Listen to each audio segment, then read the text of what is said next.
मधुबन के बाबा, मधुबन के बाबा मुरली वाले, आपका क्या कहना, आपका क्या कहना। ओम शांति। आज 13 दिसंबर 2023 के साकार मधुर महावाक्य हैं।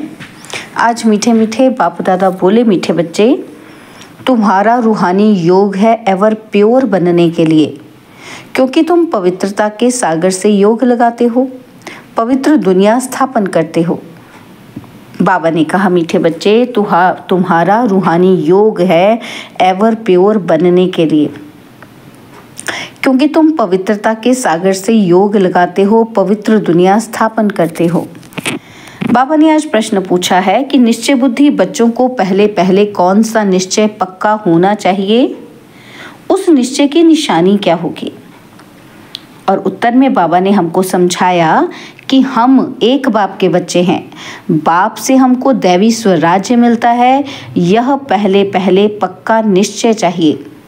निश्चय हुआ तो फौरन बुद्धि में आएगा कि हमने जो भक्ति की है वो अब पूरी हुई, अब स्वयं भगवान हमें मिला है।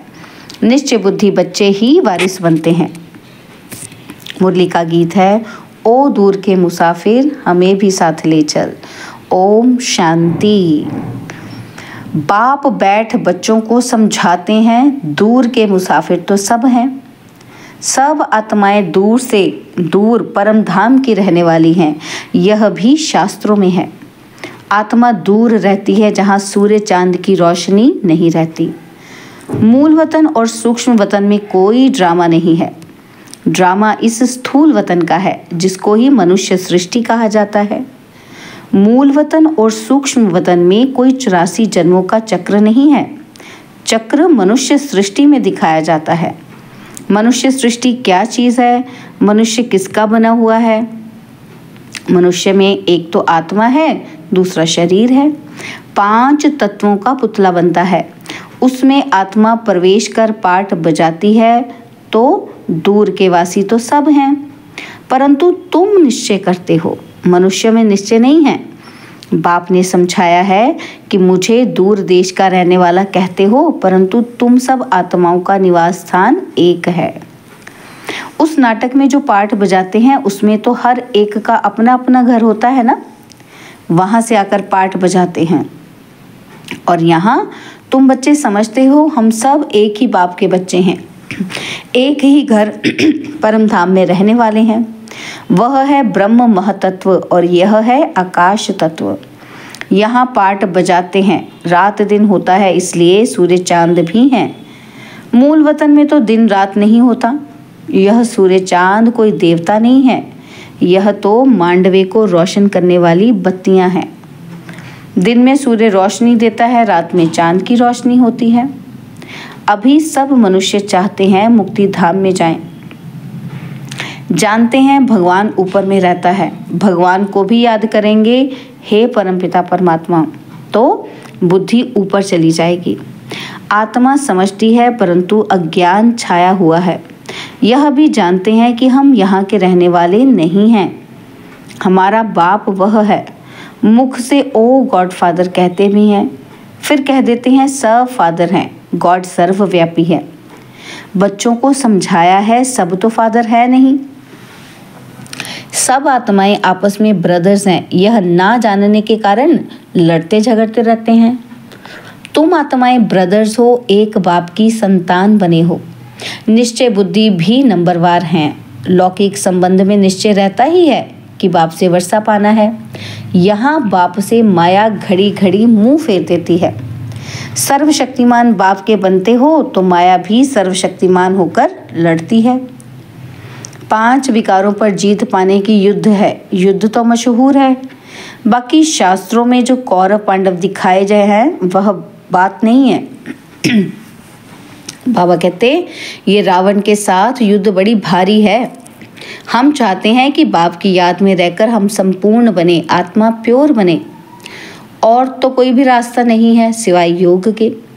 और जो भी योग सीखते हैं वह कोई प्योरिटी के लिए नहीं है, वह तो सब स्थूल योग है।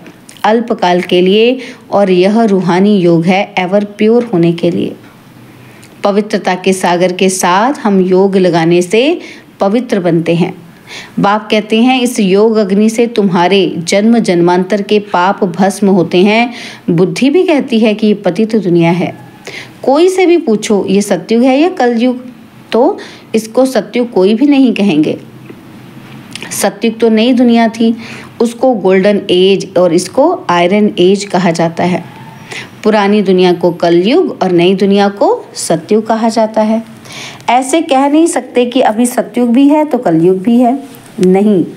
नरकवासी माना ही नरकवासी। पुरानी दुनिया को पतित और नई दुनिया को पावन दुनिया कहेंगे। मनुष्यों के लिए ही समझाया जाता है, जानवर थोड़ी कहेंगे कि पतित पावन आओ। कोई से भी पूछो तो कहेंगे ये नरक है। भारत ही नई दुनिया स्वर्ग था, भारत ही पुरानी दुनिया नरक है। भारत पर ही जोर देते रहो। दूसरे सब तो बीच में आते हैं, उससे हमारा ताल्लुक नहीं। हमारा धर्म ही अलग है जो अब प्राय लोप हो गया है। अभी तुम निश्चय बुद्धि बने हो, जानते हो हम एक बाप के बच्चे हैं। बाप से हमको स्वराज्य मिलता है। पहले तो ये पक्का निश्चय चाहिए। ज्ञान सुनते हैं वह तो ठीक है, प्रजा बन जाती है। बाकी हम बेहद बाप के बच्चे हैं ये निश्चय हो जाए तो समझे हमने भक्ति की है भगवान से मिलने के लिए। अभी भक्ति पूरी होती है। अब भगवान स्वयं आकर मिला है, उनसे सूर्यवंशी स्वराज्य पद मिलता है। हम इतना ऊंच पद पाते हैं। जैसे साहूकार लोग बच्चे को गोद में लेते हैं ना, वह तो एक बच्चा लेते हैं, यहाँ तो बेहद के बाप को अनेक बच्चे चाहिए।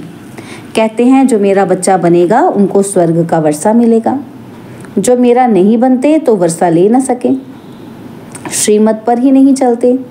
जिनको निश्चय हो जाता है वह तो कहते बाबा आप फिर से आए हो, बस हम तो आपका हाथ नहीं छोड़ेंगे। बाप बच्चों को समझाते हैं, बच्चे फिर दूसरों को समझाते हैं कि हम पारलौकिक बाप के बच्चे बने हैं, उनकी श्रीमत पर हम चलते हैं। हमको परमपिता परमात्मा पढ़ाते हैं। इतने सब बीके बने हैं तो ज़रूर निश्चय है तो हम भी क्यों ना बने। लिख करके भेज दें कि हम आपके बने हैं।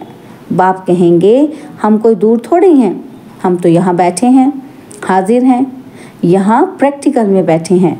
जैसे प्रेसिडेंट के लिए कहेंगे कि इस सृष्टि पर हाजिर है, तो इसका मतलब ये नहीं कि प्रेसिडेंट सर्वव्यापी है।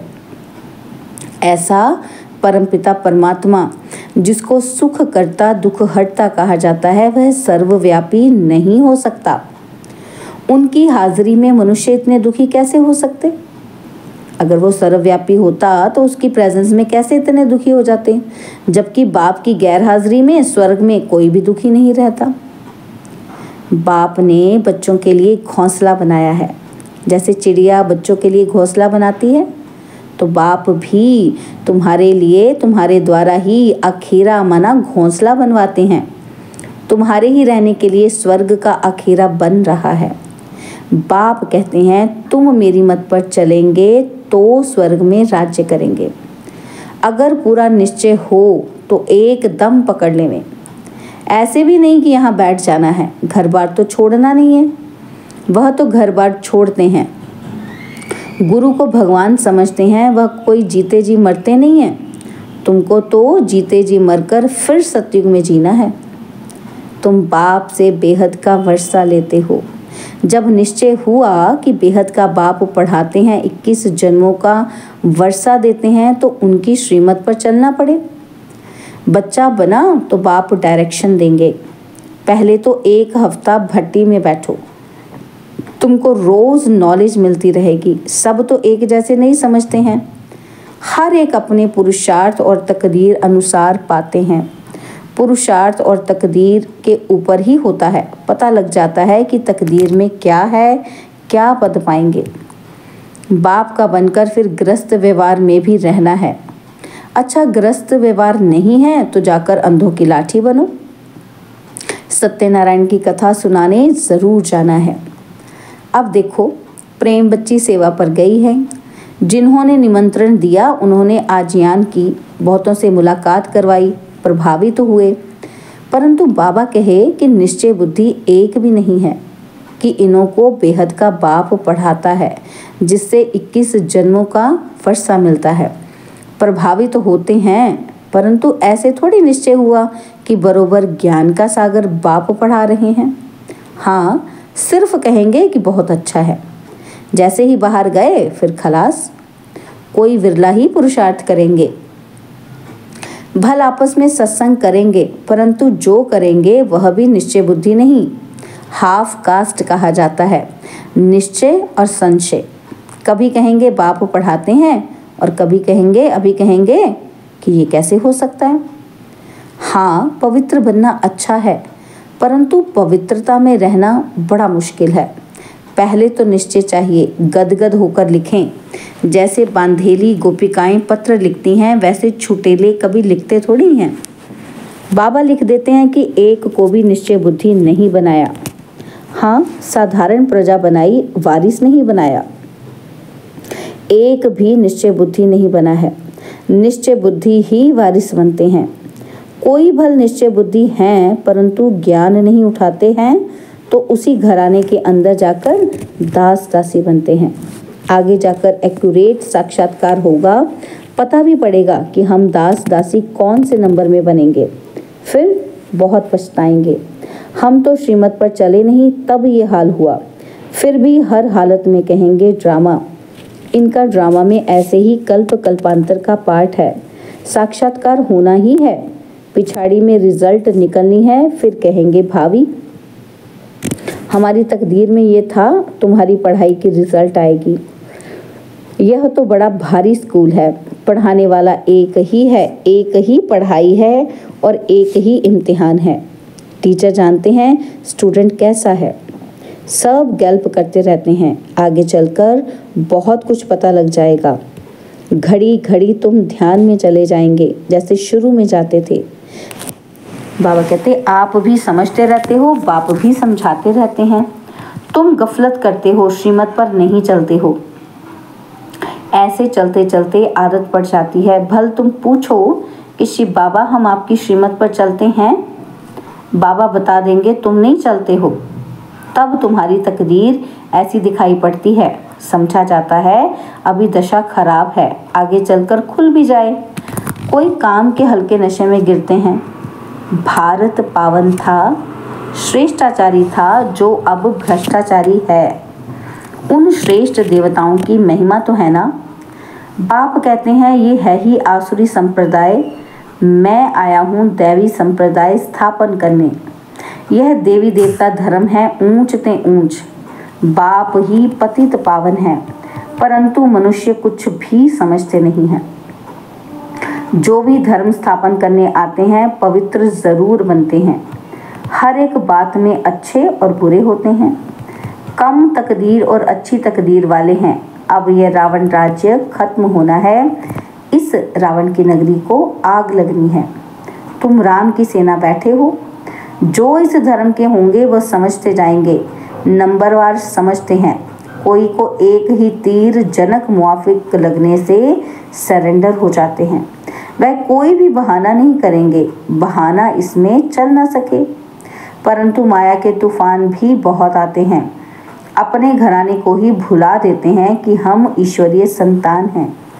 तो बच्चों को बहुत मीठा बनना है, काम का ज़रा भी नशा नहीं चाहिए। काम बड़ा ही महाशत्रु है, यही सबसे बड़ी भारी परीक्षा है। बाबा कहते बच्चे इकट्ठे रह पवित्र बनकर दिखाओ। बाप बच्चों की अवस्था को जानते हैं। निश्चय बुद्धि वाले बाप को अपना समाचार देंगे कि बाबा मैं आपको याद करता हूँ, ये आपकी सेवा करता हूँ। सर्विस का समाचार लिखे तब विश्वास रखूँ, सर्विस का सबूत दिखाए तब बाबा समझे इसमें उम्मीद अच्छी दिखाई पड़ती है। और फिर ये भी समझना चाहिए कि बाबा अकेला है, हम बच्चे बहुत हैं। ऐसे नहीं कि बाबा को रोज़ रोज़ रिस्पॉन्स देना पड़ेगा, नहीं, बाप है ही गरीब निवास। दान गरीब को दिया जाता है। यह भारत खंड गरीब है, भारत ही साहूकार से गरीब हुआ है। यह किसी को भी पता नहीं पड़ता है। यह भारत ही अविनाशी खंड है जहाँ भगवान अवतार लेते हैं। भारत सोने की चिड़िया था, अर्थात सर्व सुखों का भंडार था, जिस सुखधाम में जाने के लिए हम सब पुरुषार्थ कर रहे हैं। अच्छा, मीठे मीठे सिकिलदे बच्चों प्रति माता पिता, बाप दादा का याद, प्यार और गुड मॉर्निंग। रूहानी बाप की रूहानी बच्चों को नमस्ते। हम रूहानी बच्चों की रूहानी बाप दादाजी को दिलवा जान सिकवा प्रेम से नमस्ते। ओम शांति। प्यारे बाबा, मीठे बाबा, मेरे बाबा, शुक्रिया बाबा, शुक्रिया बाबा, शुक्रिया। धारणा के लिए मुख्य सार हैं। पहला पॉइंट है, कोई भी बहाना ना कर बाप की श्रीमत पर चलते रहना है, सर्विस का सबूत देना है। कोई भी बहाना ना कर बाप की श्रीमत पर चलते रहना है, सर्विस का सबूत देना है। और सेकंड पॉइंट है, हम ईश्वरीय संतान हैं, हमारा ऊंच ते ऊंच घराना है, ये भूलना नहीं है। निश्चय बुद्धि बनना और बनाना है। हम ईश्वरीय संतान हैं, हमारा ऊंच ते ऊंच घराना है, ये भूलना नहीं है। निश्चय बुद्धि बनना और बनाना है। बाबा ने आज वरदान दिया, श्रेष्ठ स्वमान की सीट पर रह, सर्व को सम्मान देने वाले सर्व के माननीय भव। श्रेष्ठ स्वमान की सीट पर रह, सर्व को सम्मान देने वाले सर्व के माननीय भव। सदा अपने श्रेष्ठ स्वमान में स्थित रहकर निर्माण बन सबको सम्मान देते चलो, तो ये देना ही लेना बन जाएगा। सम्मान देना अर्थात उस आत्मा को उमंग उल्लास में लाकर आगे करना। सदा स्वमान में रहने से सर्व प्राप्तियां स्वतः हो जाएंगी। स्वमान के कारण विश्व सम्मान देगी और सर्व द्वारा श्रेष्ठ मान मिलने के पात्र माननीय बन जाएंगे। स्लोगन, जो सर्व को रिगार्ड देता है उसका रिकॉर्ड स्वतः ठीक हो जाता है। जो सर्व को रिगार्ड देता है उसका रिकॉर्ड स्वतः ठीक हो जाता है। ओम शांति। और अब यह एक बहुत अच्छी वीडियो भी जरूर देखें।